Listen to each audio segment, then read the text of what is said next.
And welcome to another edition of the X Zone. I am Rob McConnell. We're coming to you from our broadcast center and studios in Hamilton, Ontario, Canada. If you'd like to send me an email, xzone@xzoneradiotv.com, on all social media sites, X-Zone Radio TV. And to find out about the programming we have available for you 24/7, 365 on the X-Zone Broadcast Network, visit www.xzbn.net. And for our programming schedule on Simul TV on the Simul TV radio network, as well as on the Simul TV station where we have our X-Zone TV channel, visit www.simultv.com. My guest this hour, X-Zone Nation, is Todd Clements. Now, 30 years ago, when Todd was a child visiting Mackinac Island, he saw something that stayed with him all of his life. He could not explain what he saw, but could only label it as a ghost.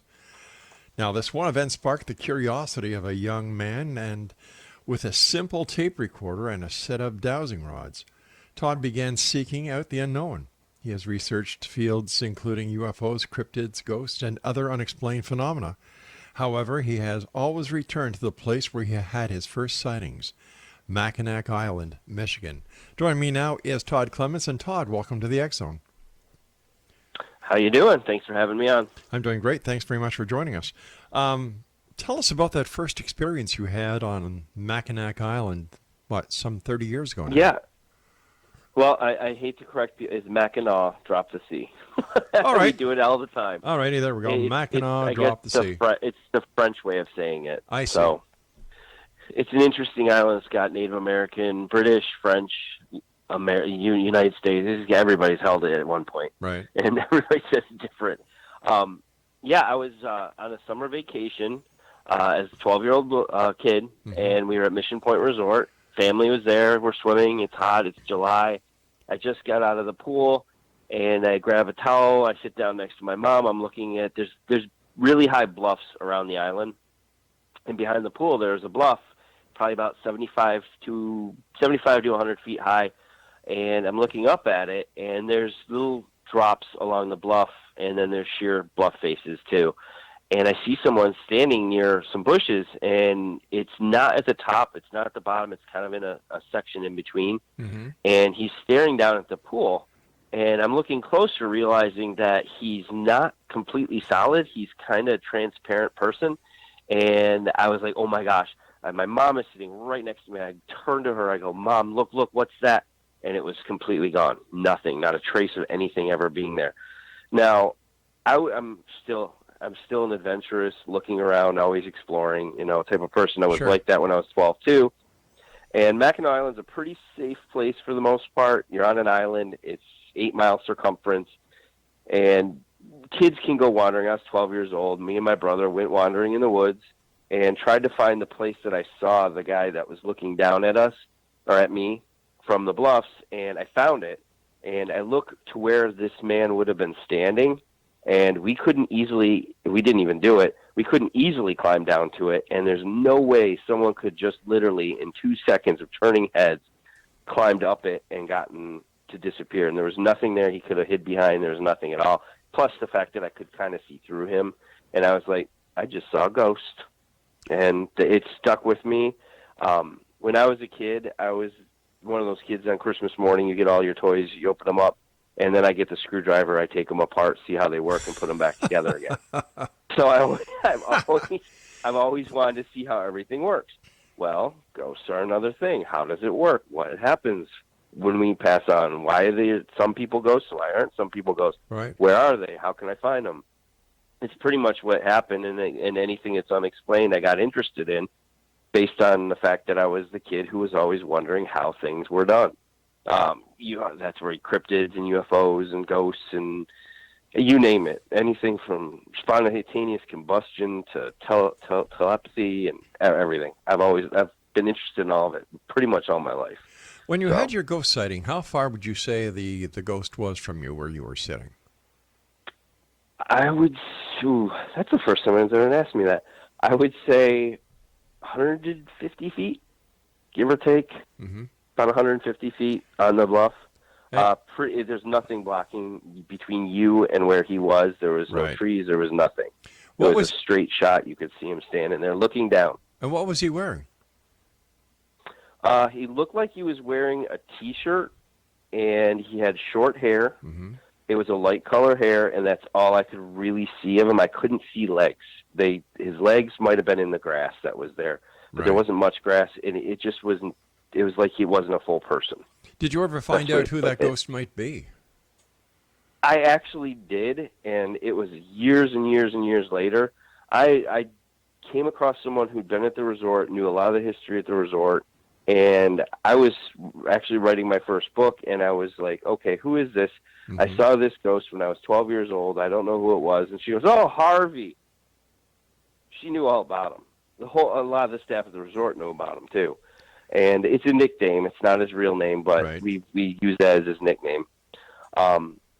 He was a college student there, and there's some mystery behind how he died, but I did eventually see a photo of him, and I was like, yep, I think that's the guy I saw. I mean, It was a long time ago, but it was similar enough that I'd say that could be the guy. Something like that is imprinted in your mind. Oh, yeah. You don't forget something like that. Exactly. I mean, the first time you see something, any time I've ever seen anything, and I mean, I've been doing this almost my whole life, and I've only actually seen something 5 times. That's it. It's not something you get all the time, and I'm fortunate to see those 5 things I've seen. So. And what were those 5 things that you saw? Yeah, well, Harvey was the first thing I ever saw, and a few years later, I saw a shadow person. That was on one of my makeshift investigations. It was a person, but there was absolutely nothing but black, and it was across the room in a large. It was a large room. It was actually on Mackinac too. It was a large soundstage area, and I could see him moving, walking. And as soon as I put a flashlight towards the person, they moved really quick, and then they were gone. Wow! It was kind of like a blur, and they were gone, just gone.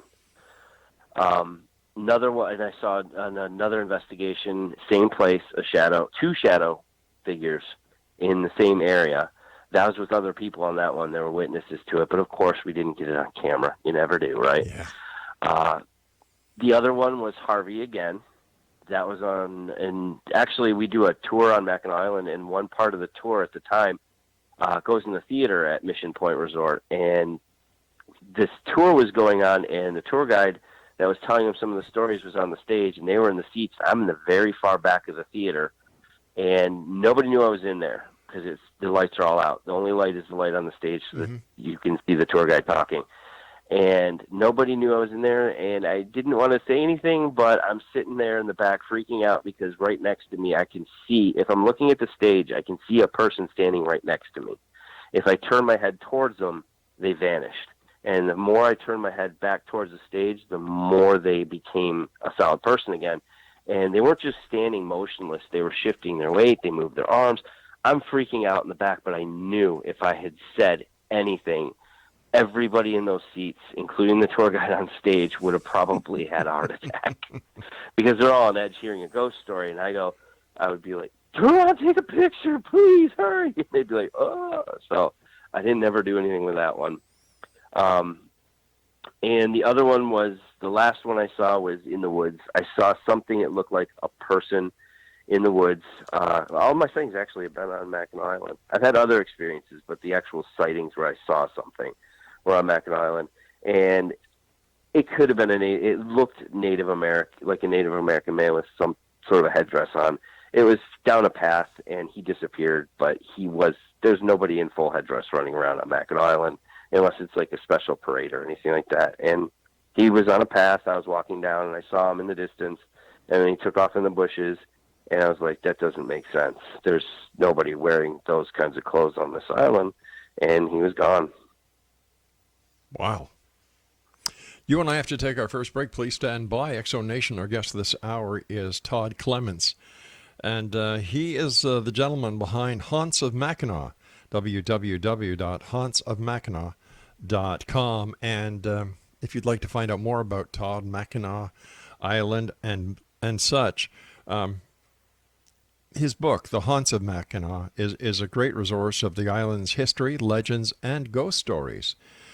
We'll be back on the other side of this break as we continue here in the X Zone from our broadcast center and studios in Hamilton, Ontario, Canada. My name is Rob McConnell. Todd and I will be back after this short break.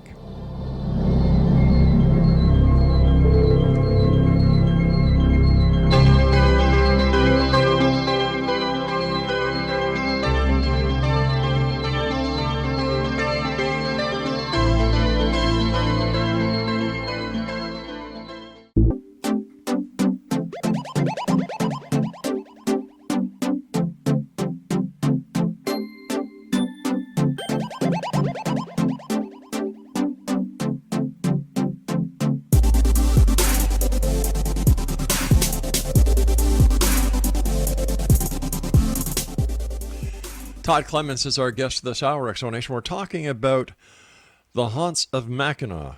And if you'd like to find out more about the Haunts of Mackinac, as well as Ted Clements, his website is www.hauntsofmackinac.com, and it is spelled Haunts of Mackinac.com. Todd, do people live on Mackinac Island year-round, or is it strictly an entertainment and historical site? It's interesting. There's about roughly 500 people who call it home year-round. And then in the summer, it's about 4,000 to 5,000 people who call it home for the summer. So it's a very big seasonal population that comes and goes. The 500 that are there in the winter, I've been there in the winter. I've never spent an entire winter. I spent 2 weeks there in the winter, and it's real cold. I mean, snow in feet, wind whipping off the Straits of Mackinac, basically Lake Michigan, Lake Huron, drifts 25 feet tall. I mean, it's quite an experience. But yeah, they have a school. It's a K through 12. Some years they'll graduate 1 or 2 kids. In a big year, they'll graduate 12 to 15 kids. They all go to the same building. They ride their snowmobiles to school, and if they're not old enough, their parents ride them in like sleds behind and pull them in snowmobiles to school. No buses or anything. Right. It's definitely a different way of living, for sure. Why do you think Mackinac is so haunted?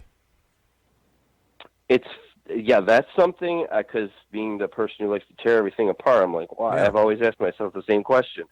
And there's a few theories as to why Mackinac Island might be so haunted. The first is it's a chunk of limestone and quartz, basically sitting in the middle of water with heavy, heavy currents that, give you an example of the currents. There was 2 guys who went out on a rowboat to go fishing, and they were just going out into the straits between Round Island and Mackinac Island, and wound up 2 miles out into Lake Huron, just from the currents pushing them.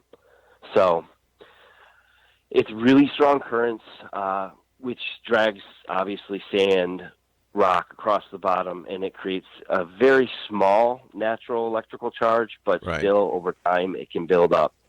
That's one of the reasons. There's storms up there. We've had winds that will go up against a hurricane, 90-plus mile-an-hour winds whipping through the straits, 25-foot waves. And I have seen the 20-foot waves, and I couldn't believe it. It was a lake. When you see those waves that are 20 feet tall, you'd expect something crashing over the dock in the harbor. Yeah, you'd expect waves of 20 feet tall to be somewhere except an inland lake. Yeah, you'd expect that on an ocean. Yeah, you exactly. Expect that on an inland lake, and especially when you can see the other side through the straits. You can see the upper and lower peninsula. There's a couple other islands.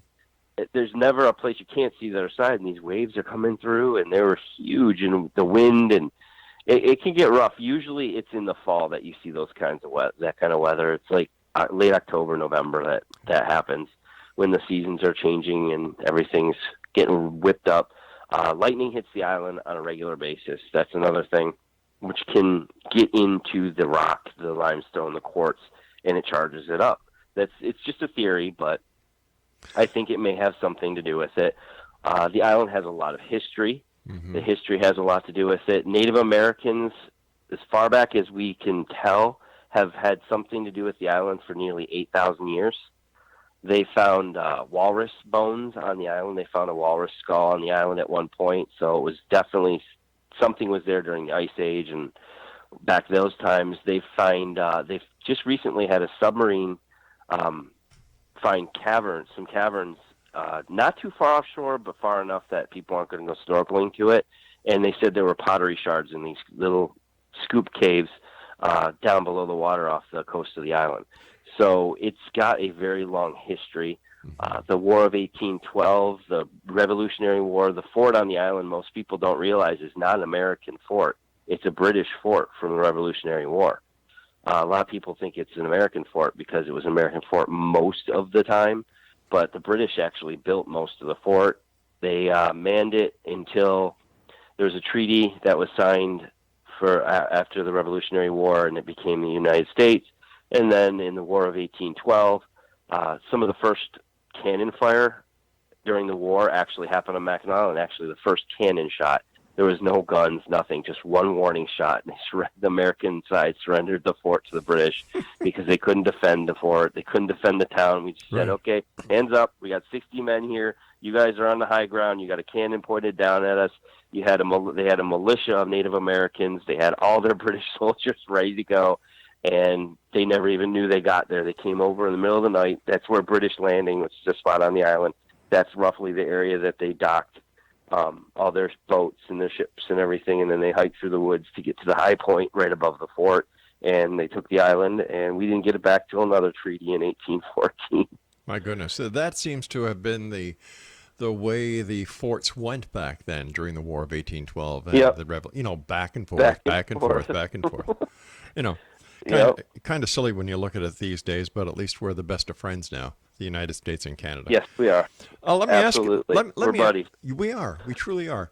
Let me ask you this, Todd. The fact that there was so much Native American influence on that island, I would imagine that some of the island is considered to be sacred grounds by the Native Americans. Does this have anything to do with the hauntings that go on? It's funny, yeah. There are some things on that island even I haven't completely understood. I'm not a big Native American lore. I know some, but I've talked to people who really know. I know that the island was Native American. It was sacred ground. They buried their chiefs, their high medicine men. People who were important were buried on Mackinac Island because they considered it, some of the tribes considered it kind of their Garden of Eden, where man was created and their God lived. Geechee Manitou was their god, and he came to the island and created the world. And then he left the island. There's stories with all the rock formations, like his wigwam is a rock called Sugarloaf. His doorway is Arch Rock. There was a staircase cut into the ground at one time, but they blew it up to build the road around the island. It was called the Giant Staircase, and just different things. So there's a lot. There's some Native American burial mounds still on the island. Eventually, though, everybody was burying people on the island because it's kind of got the whole Hollywood thing to it. Well, if the famous people are doing it, why can't I? Yeah, so they started. If the rule of thumb is, if you can dig deep enough to bury someone, there's somebody already there. And we do find bones. People find bones when they remodel things or dig a basement. One of the hotels in the island, Bicycle Street Inn, about 4 or 5 years ago, there was an old house there, and the old house, they were going to move it. Nobody moved it. Everybody said no. So they said, all right, we're going to get rid of it. They got rid of the house, and when they were pouring the basement and doing the foundation work for the hotel, they found 24 sets of human remains in the ground underneath that house. Oh my gosh. And what's now the basement. So yeah, anywhere you go, I mean, the park in front of the fort, they said the soldiers were putting in a farm. They were going to plant crops and things. They said they found about 1,000 sets of human remains in front of the fort when they were putting the farm together. Wow. So yeah, unreal. And there's so many stories of that. There's a bed and breakfast called Hans on the island, and they remodeled their kitchen. I love this story just because it's kind of cute. But they remodeled their kitchen, took up the floor. Yeah. When they took up the floor, they were putting some pipes in, so they had to dig in a little bit, and they found bones. They found out she still had some jewelry, her moccasins. There was still some of the leather it was preserved, and there was nothing left of her but bones. But they took it all up, put the pipes in, and they said, we really should put this back. They put everything back right where it was, and then they put a brand new floor in, sealed everything. It's done, and then they found a moccasin sitting and somebody had walked off with it and left it in another room after everything was put down. So the moccasin is still sitting on the fireplace mantel in a glass case, and they named the Native American woman, whoever it was, She Want a Shoe. Isn't that cute? She wants a shoe. So, but that's a classy story, because the people who were doing the renovations, they showed respect. Oh yeah, and they try to as best they can, for right. sure. And it seems today a number of the paranormal community are very disrespectful of spirits. Yeah, I see it sometimes. Yeah, and you know what? I no matter if the person is alive or dead, I believe they deserve respect. I agree. Yeah. You and I have to take our next break, my friend. Exo Nation, we're talking to Todd Clements. He is the author of Haunts of Mackinac, the book that started it all. Haunts of Mackinac is a great resource of the island's history, legends, and ghost stories. The book has been a bestseller in the region for 10 years, and I fully understand why after talking to Todd for nearly half an hour now. If you would like to send me an email, xzone@xzoneradiotv.com, on all social media sites, X-Zone Radio TV.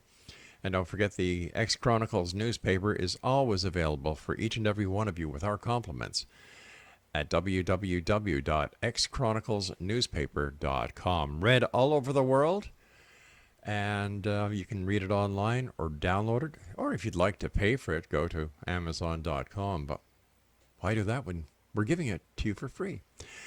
I'll be back on the other side of this news break as we continue talking about the Haunts of Mackinac here on the X-Zone with yours truly, Rob McConnell, and my very special guest, Todd Clements.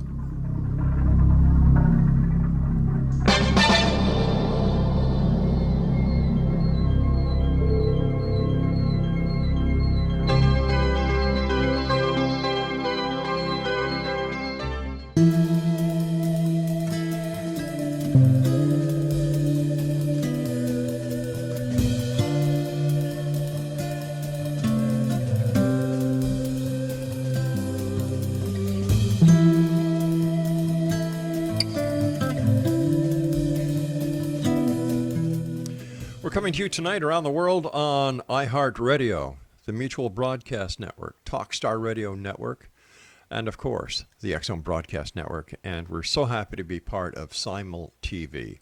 And if you'd like to find out about Simul TV, how you can actually watch the X-Zone TV channel, as well as another 130 some odd specialty channels, get 500 video games, as well as video on demand. You're not going to believe this. You're really not going to believe it. So instead of me trying to convince you, just do yourself a favor. Go to www.simultv.com. Todd Clements is our guest. He is the author of The Haunts of Mackinac.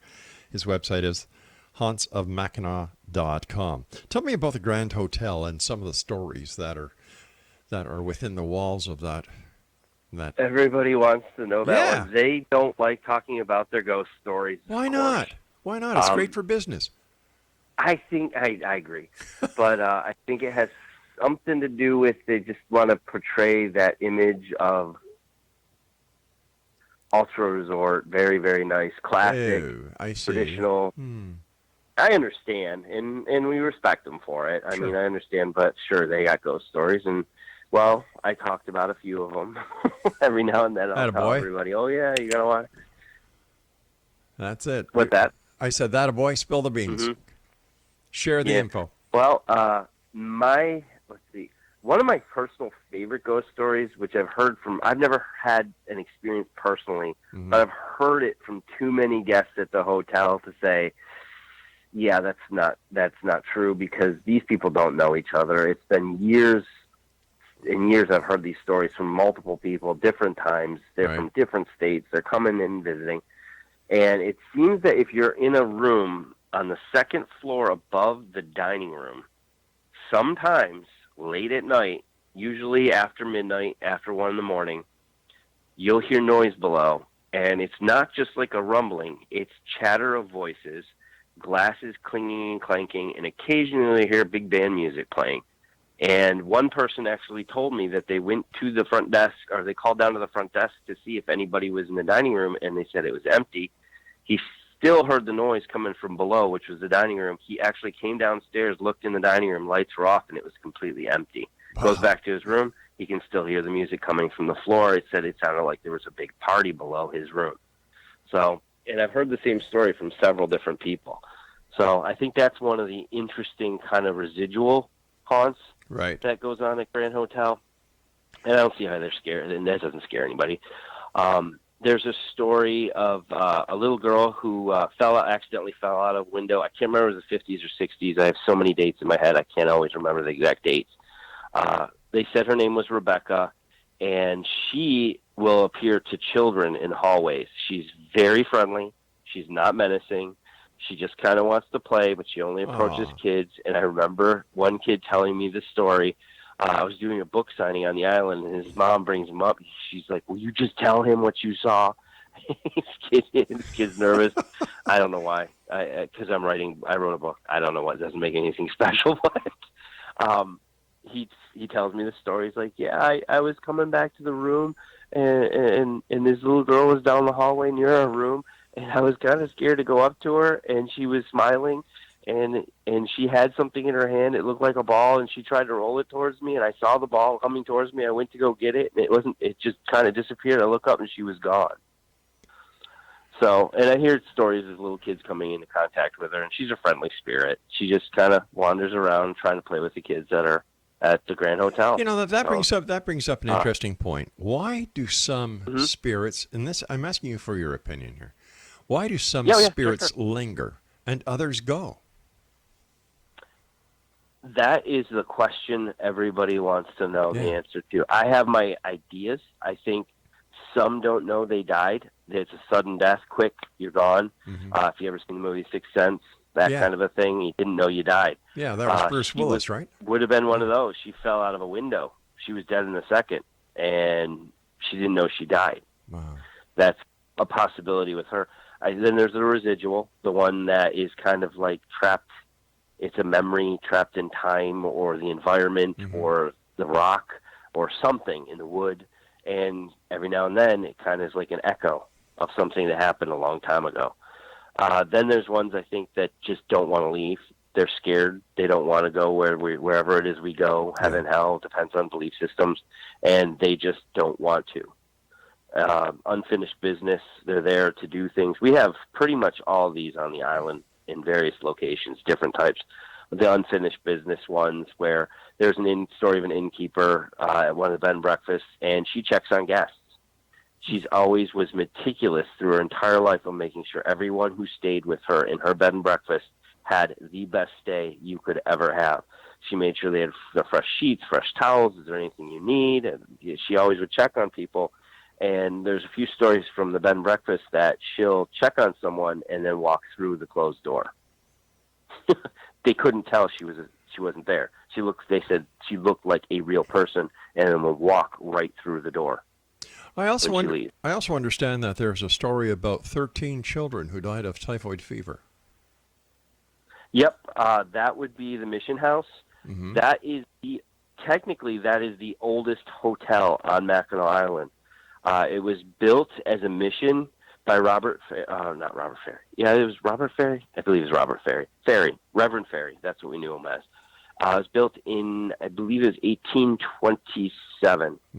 And it was built as a school, as a mission for children who were half Native American, half French, half British, half whatever, mixed, métis, children, so that they could be civilized in society instead of being savages like the Native Americans at the time. It was a different time. People believe things different ways than they do today. But so parents would send their kids there so that their kids could function in proper society, quote unquote. And when they were there, the medical treatment at the time wasn't quite what it is today. And a bunch of illnesses did break out. They would treat fevers by putting kids in the basement where it was cold. They thought the cold would help break their fever, and it's a cold, dark, cobblestone, dirt-bottomed basement, Ooh. mildy, musty. I've been down there. It's not a place you want to be, especially if you're sick. Right. And some of the kids passed away in the basement. Accidents happened occasionally. I know there's a story of one kid who had a rock fall off of one of the bluffs, hit him and killed him. There's various different reasons, but disease was one of the, and sicknesses were the biggest problem at Mission House. And not long after Reverend Ferry closed the house, and part of it had to do with a lot of kids were dying, obviously. It only lasted a few years. It became a hotel. It ran as a hotel for over 100 years and closed in the 1930s. So it gives you an idea.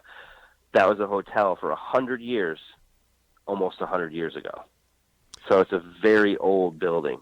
And now it's used by the state park to house their staff during the summer season.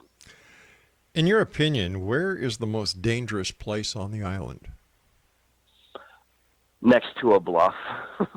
I guess. Standing at the top of a bluff. If you want to talk about actual physical danger, ride a horse on a trail next to the edge of a bluff. I've done it. I won't do it again. It was just, nope. Mm-mm.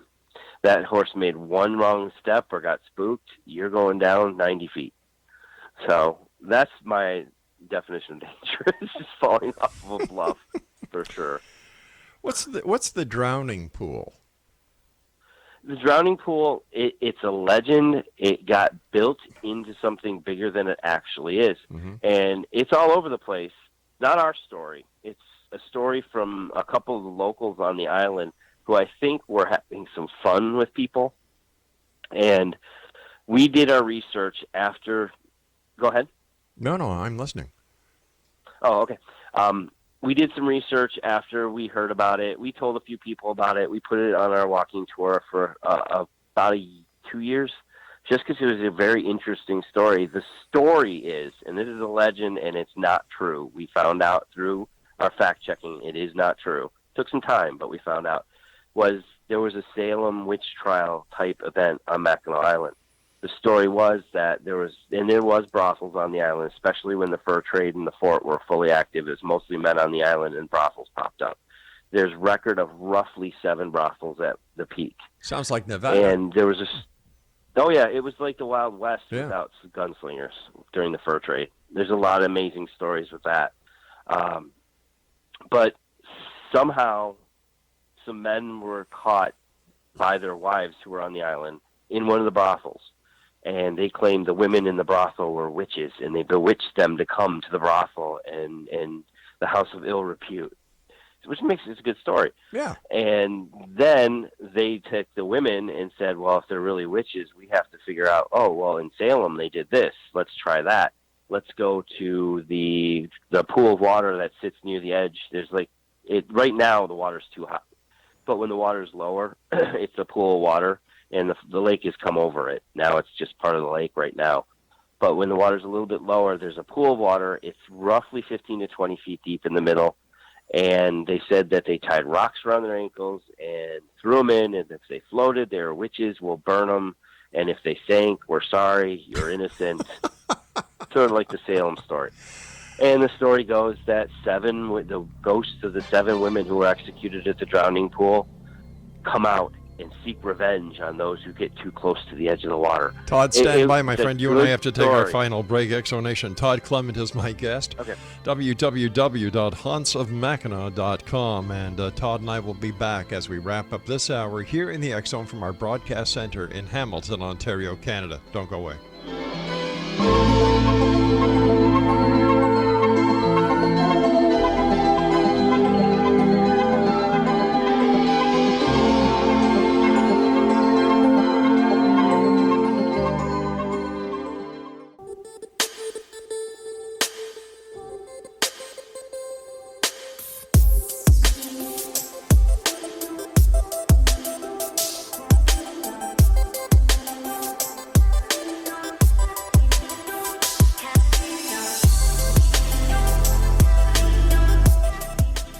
Ted Clements is my special guest this hour, Exonation. He is the author of Haunts of Mackinac.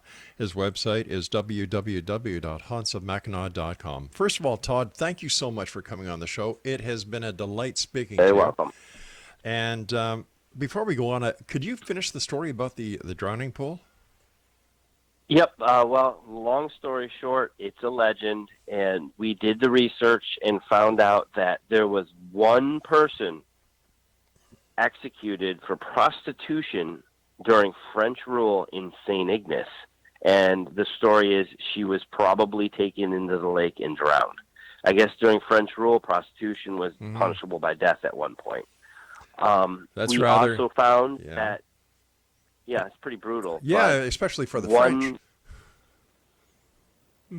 I was going to say one person did actually drown in the drowning pool for real. Oh, really? They did fall in. They got tangled up in seaweed in the deep section, and they did actually drown.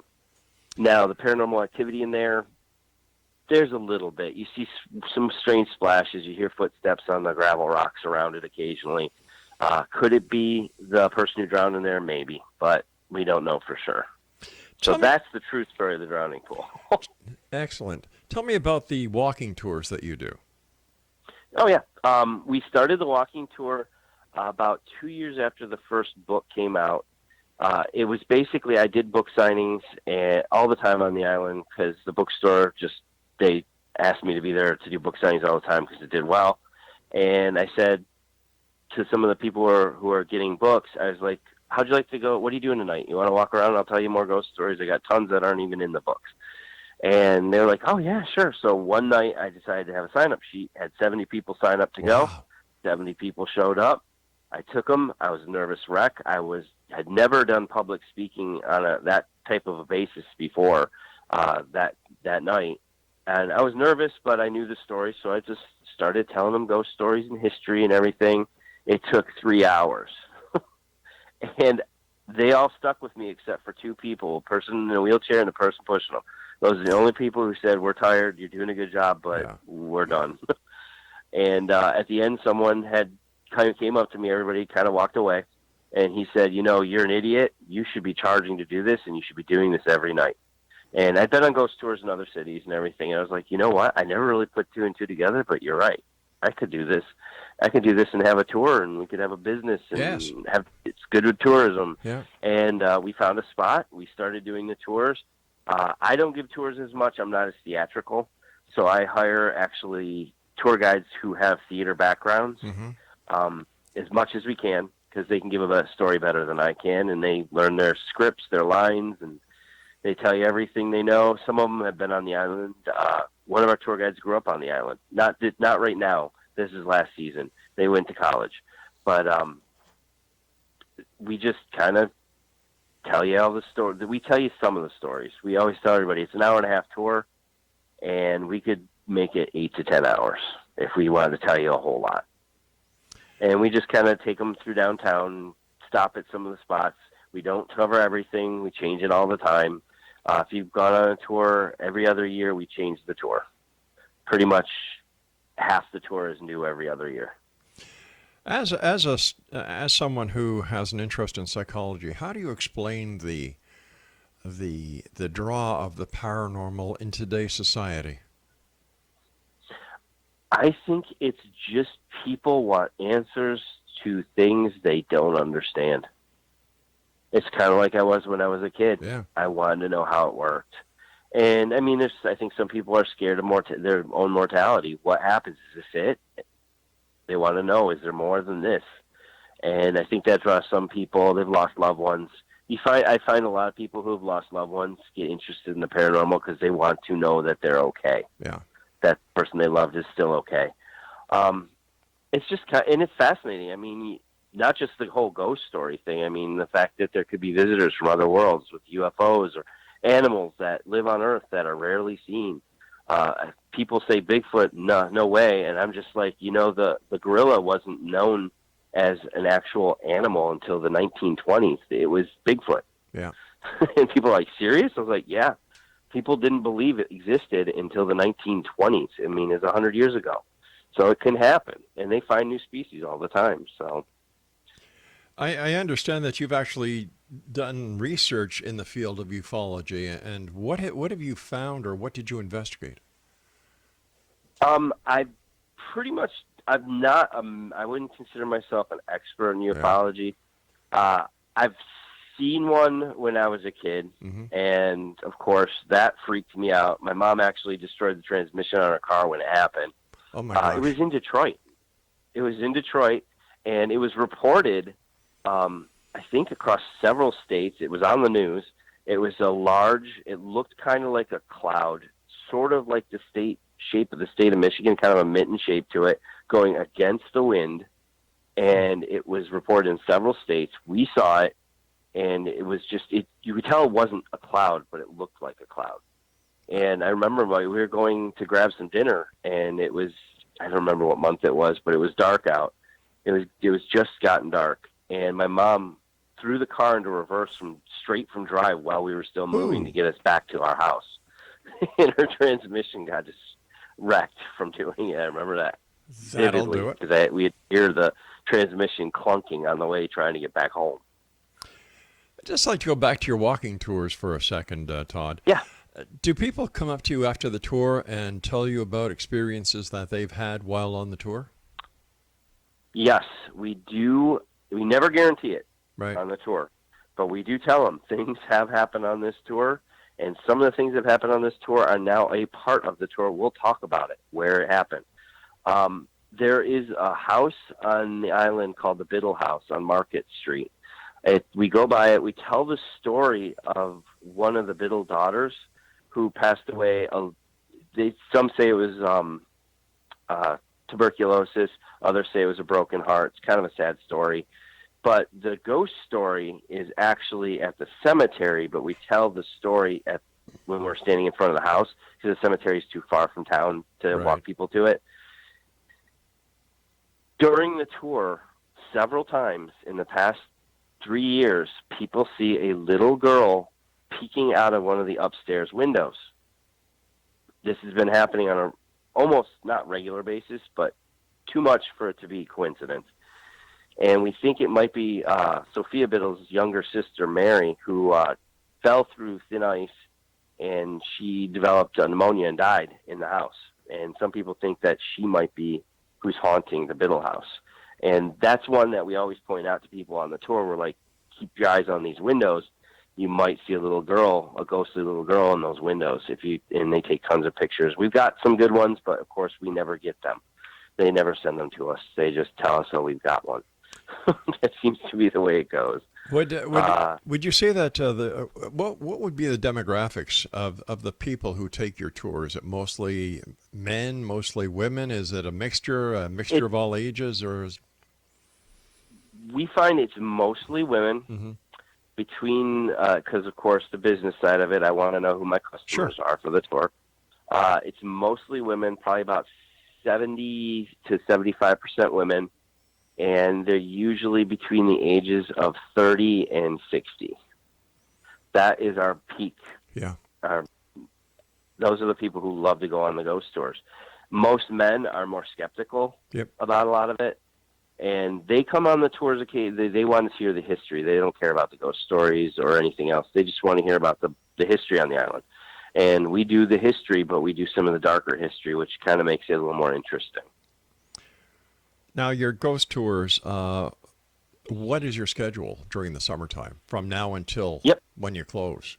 We close just before Halloween. We run the schedule pretty close to what the hotel schedules are running. Makes sense, yeah. Some of the hotels open a little bit earlier than we do. It just depends. But we do typically open sometime in early May and close sometime in later October. We run the tours pretty much every single night except the 4th of July. We can't compete with fireworks. They're too loud for our tour guides to talk over, so we don't even bother on 4th of July. Todd, I've got about a minute left before you and I have to say so long. So what would you say to the X-Zone Nation tonight when it comes to the reality of the paranormal? There's more, I think this is actually a quote, there's more in heaven and earth than we'll ever know. And there's something out there that most of us don't yet fully understand, and people should take it seriously because it's there. Well said, my friend. Todd, again, I want to thank you so much for joining us tonight. It's been a great pleasure talking to you. Maybe we'll bring our TV crew out there and do a session, an episode on your tours. So until then, take care of yourself. It's a fun place. Don't be a stranger. Come back and visit us again, Todd. Sure, absolutely. All right, Exonation. Todd Clements has been my guest this hour. His website is hauntsofmackinac.com. And once again, don't make that mistake I made by calling it Mackinac. It's Mackinac, Haunts of Mackinac, and that is spelled HAUNTSOFMACKINAC.com. I'll be back on the other side of this commercial break with the news as we continue here in the X Zone from our broadcast center and studios in Hamilton, Ontario, Canada. Don't forget, you can always send me an email, xzone@xzoneradiotv.com, on all social media sites, the X Zone, X Zone Radio TV. And for all the programming that we have on the X Zone Broadcast Network, xzbn.net, and for SimulTV, SIMULTV.com. Don't go away.